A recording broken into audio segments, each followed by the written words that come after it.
Thank you so much. If you've just tuned in, it is nearly 9:30 here at Inspire Radio, and I've got good news because now I have an interview with Toni from Greyhound Adoptions WA. Are you there, Toni? I certainly am, and thank you for having me on the program. It's a great delight. Oh, we are so pleasure. It's such a pleasure to have you here. I think it's a really fantastic cause. And I love the name of the radio, Inspire. Oh. That says it all. It is. We're all about the community and supporting organisations and organisations like yours. As an animal lover myself, this is really, really important to me. And so I'd like to get it started and ask you, how did Greyhound Adoptions WA actually come about? Well, basically because I met a greyhound at the Rockingham Rotary Market back in 2007.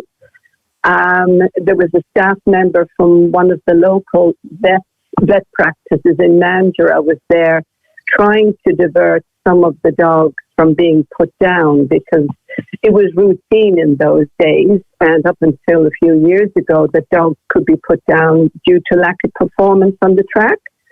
So this staff member was trying to divert some of those dogs into homes, and I, with trepidation, put my name down to foster a greyhound. I knew nothing about the dogs, so I can relate to the many people who come to our events and say, I've never met a greyhound before, I know nothing about them. So we all went through that. And that dog stayed with us for 5 years. Hugo was his name, a beautiful boy. He did wonders for our family in terms of being a very therapeutic presence. And he died of stomach cancer, sadly, at the age of 7. So, but memorable for me and the family. Very memorable dog. I've had hundreds through my house since then, fostering. But my role at the moment, and has been for some years now, looking after the foster dogs. So basically being in contact with the trainers who want to hand over their dogs, organising the vet appointments so the dogs can be sterilised and vaccinated and all of that. And then finding the foster homes. Oh, that's absolutely awesome.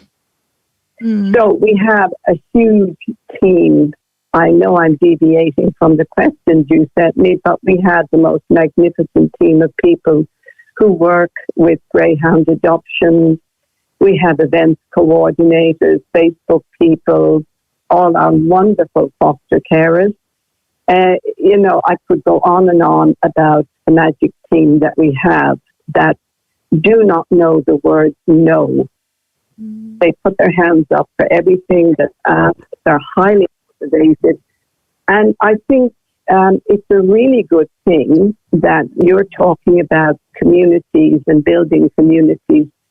And we're very much into the act, belong, commit thinking. So we think that everybody, in terms of their mental health, would benefit from belonging to a community such as ours or any other caring community, family group that do something good for others and go the distance. Absolutely. And so what have been some of the challenges Greyhound Adoptions WA has encountered over the last, probably even over the last few years? I suppose the ongoing challenge, if I'm honest, is that we work on a very ethical basis. Our dogs, all the foster homes are checked to make sure they're safe and they're good places for the dogs to be and to grow. And we also do the same with the adoption and the people who want to adopt. But our opposite number, who are funded by the racing industry, Greyhounds as Pets, they're called GAP usually. They don't have the same standards.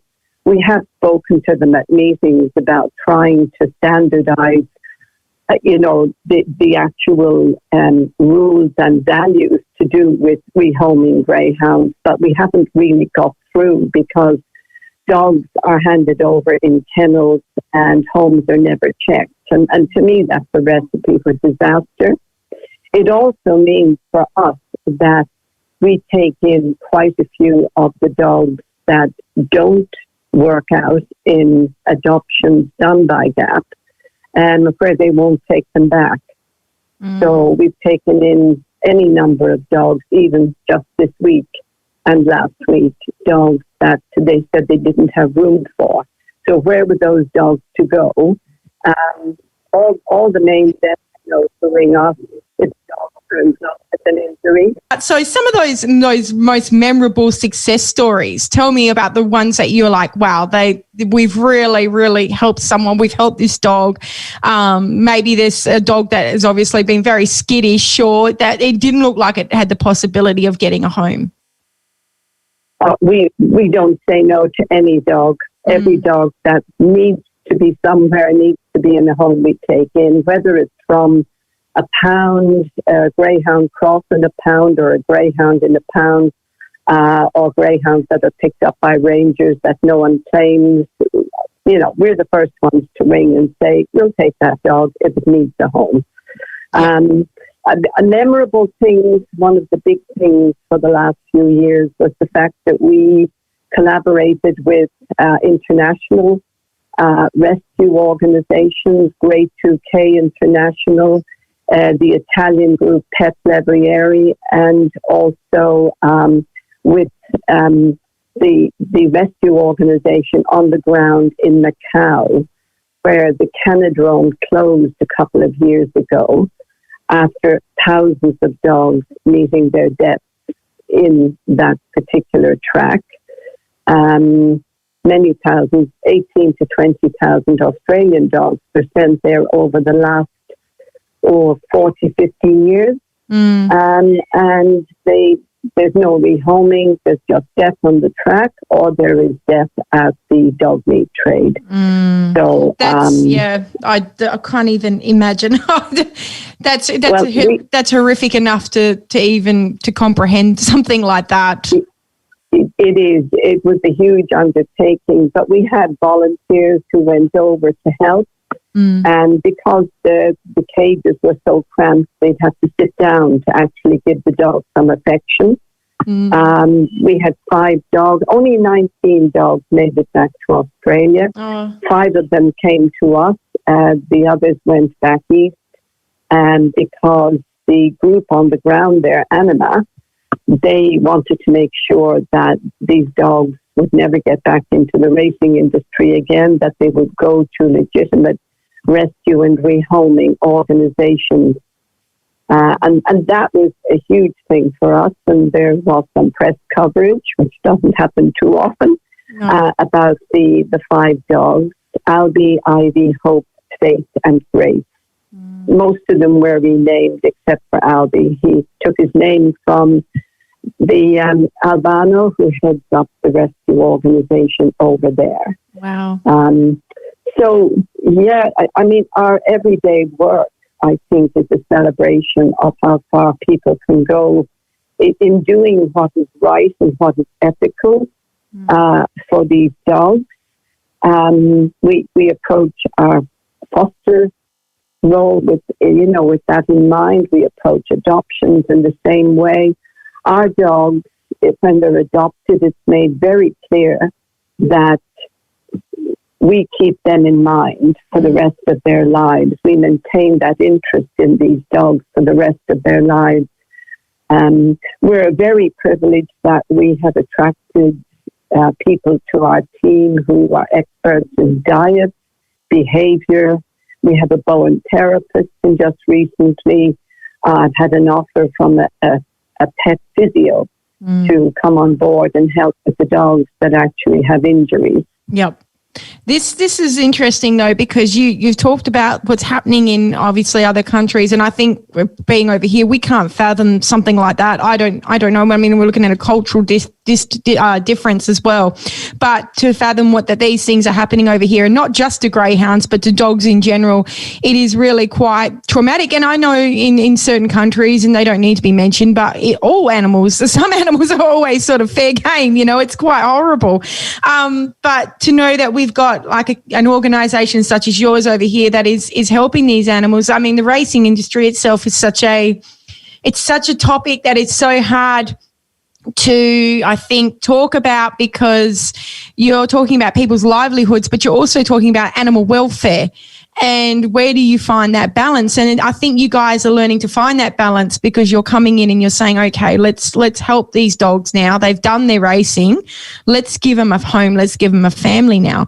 And so that's what I want to know, is what seems to be the overall response from the public for all the work that you guys are doing at the moment, especially with the youth?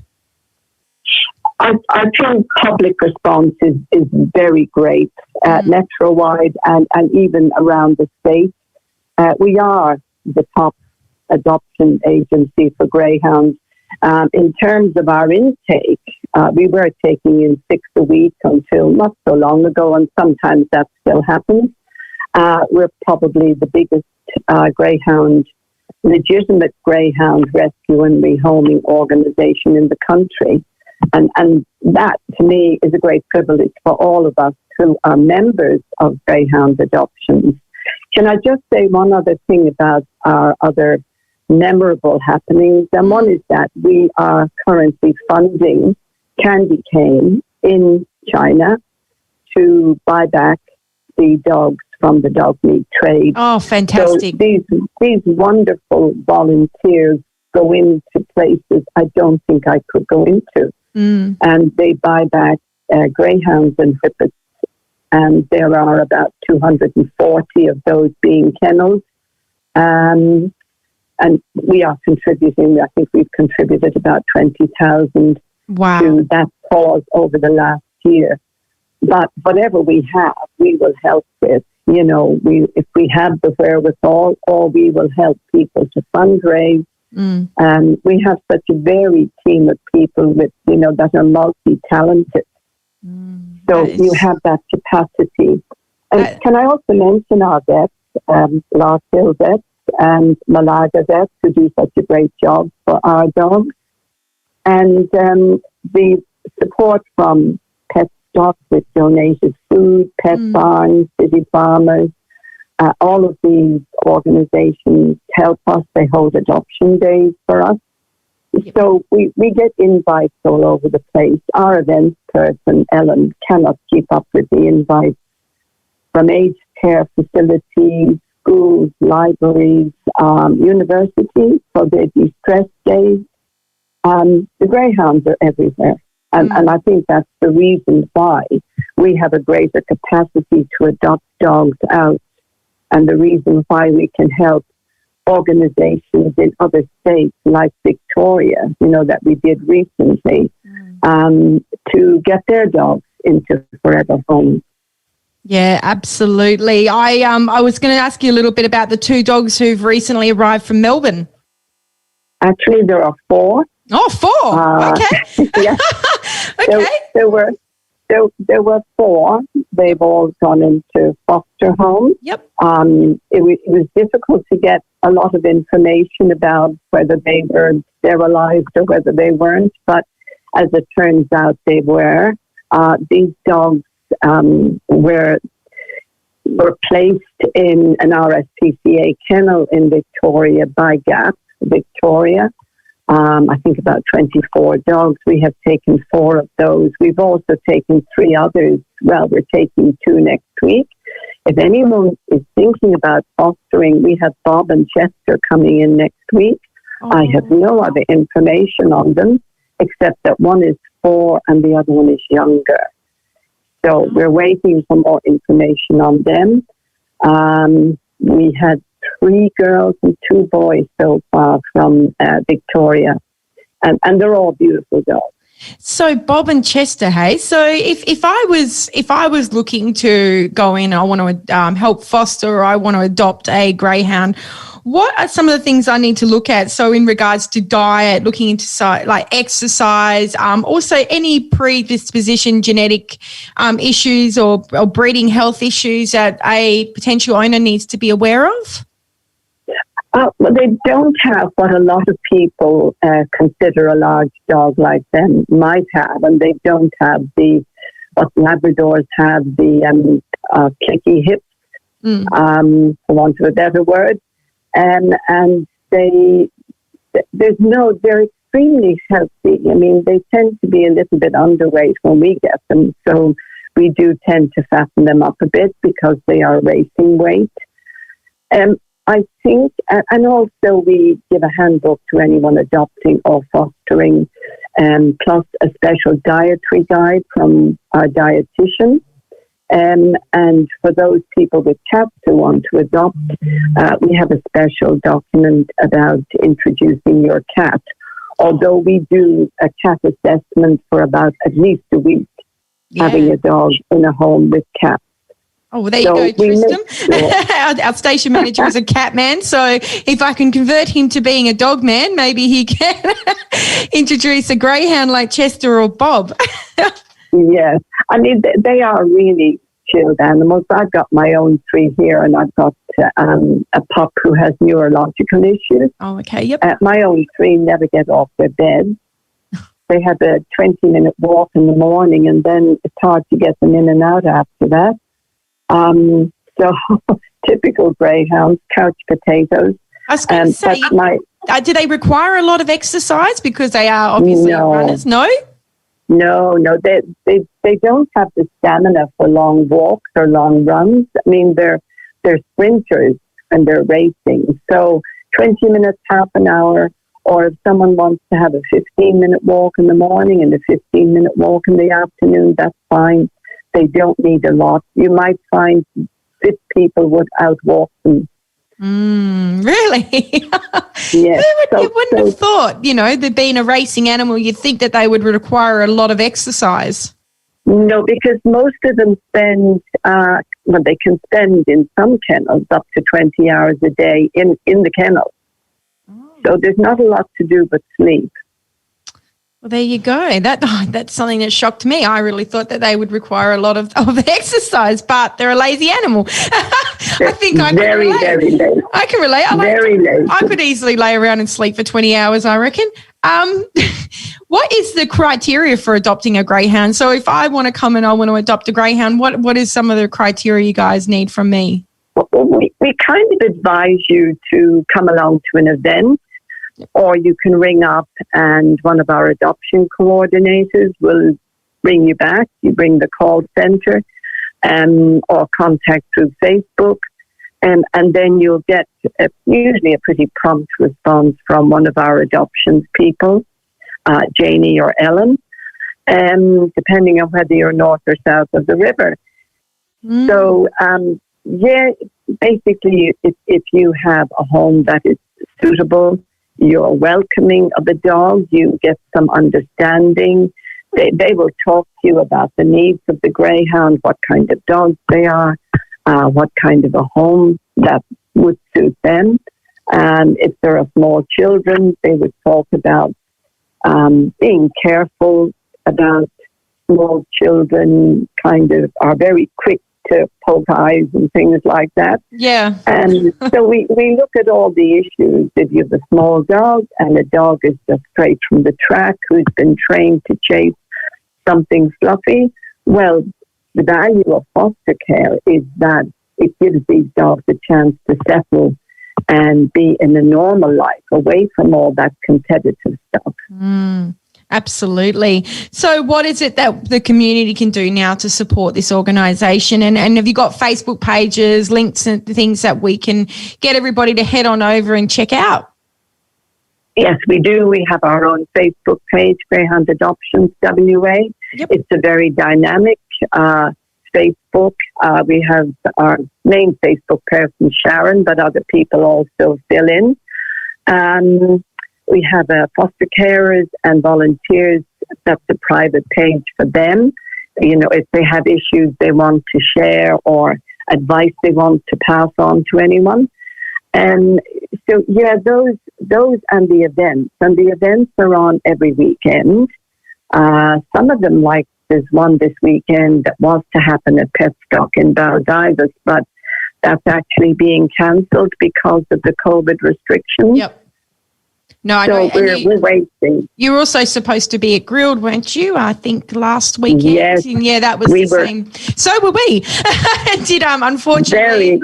Lockdown, it made things very hard, didn't it?